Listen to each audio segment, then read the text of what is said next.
Bismillahirrahmanirrahim. Assalamualaikum warahmatullahi wabarakatuh.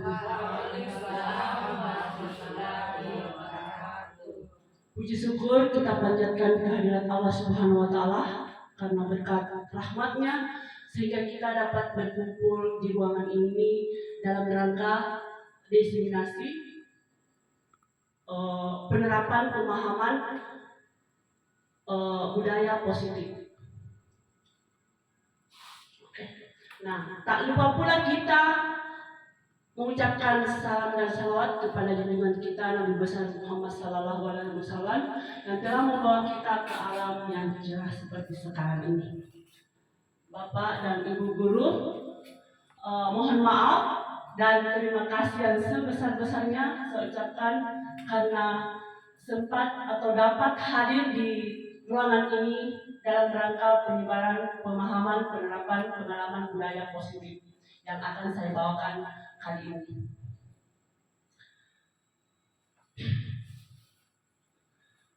Lanjut. Nah, pada kesempatan kita kali ini konsep inti budaya positif ada 7 yang akan saya sampaikan, yaitu yang pertama perubahan paradigma belajar, disiplin positif, kebutuhan dasar manusia, motivasi perilaku manusia, posisi kontrol restitusi, keyakinan kelas, serta segitiga restitusi. Budaya positif yaitu merupakan pembiasaan yang bernilai positif, di mana di dalamnya merupakan sejumlah kegiatan yang mampu menumbuhkan karakter peserta didik kita. Tujuan dari budaya positif adalah meningkatkan karakter yang baik, karakter yang kuat pada peserta didik kita.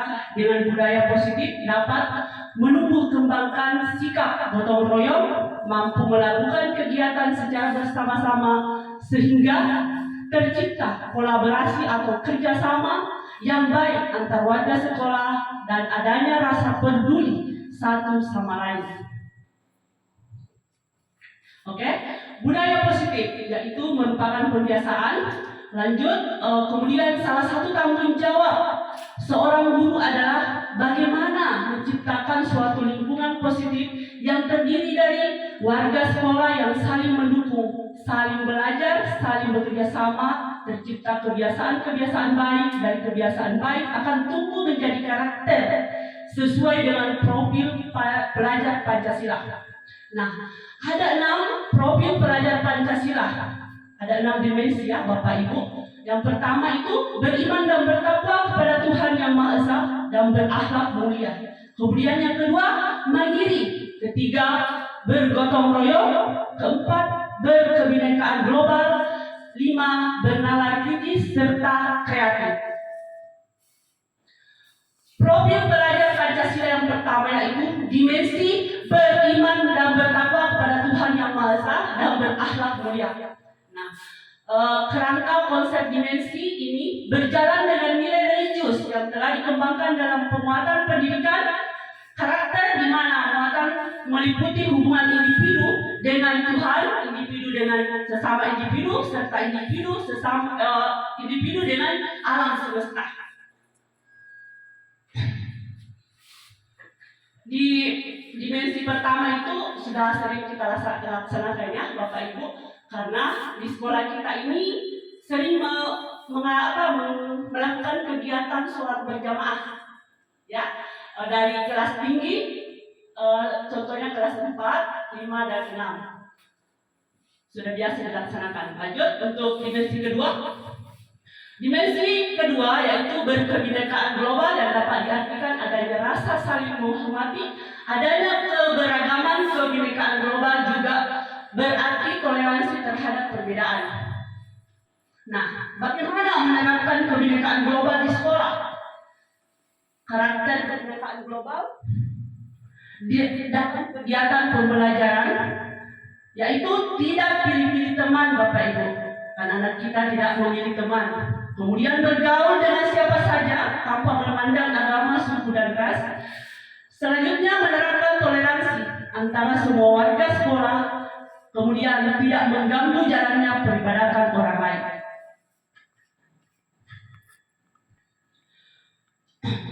Untuk selanjutnya, profil pelajar Pancasila dimensi ketiga, yaitu gotong royong.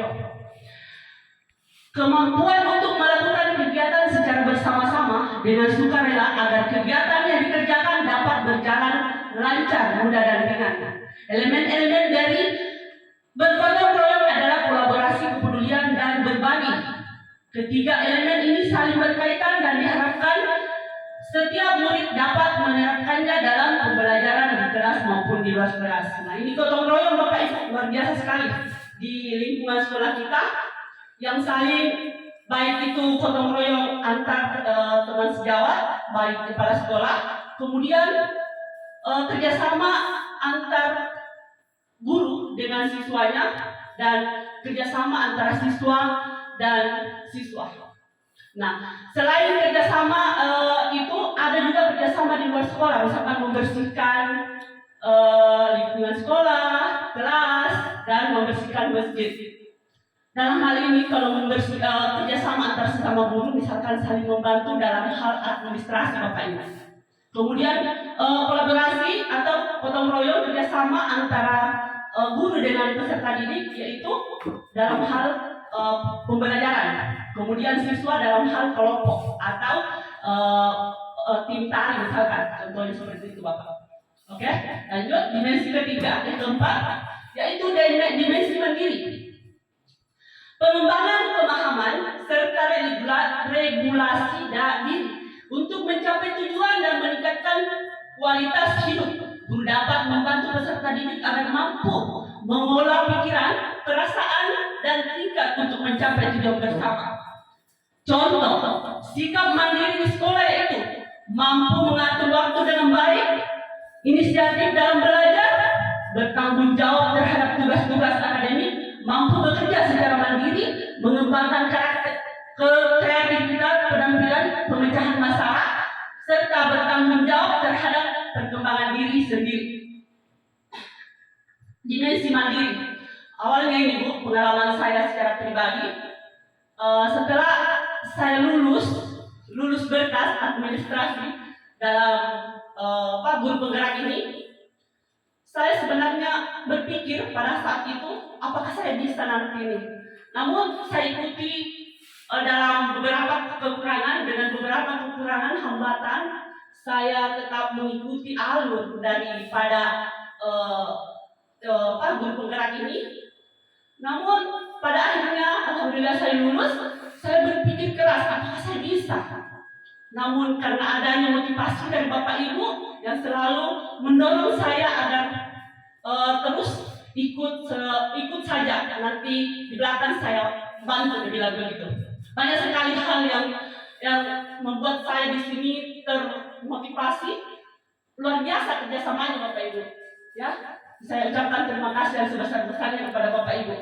Namun di hal ini saya sering mengalami, bahkan saya sempat drop, dirawat di rumah sakit. Alhamdulillah dengan bantuan dari Bapak Ibu, saya masih bisa berdiri di sini untuk menyampaikan penyebaran pemahaman budaya positif ini.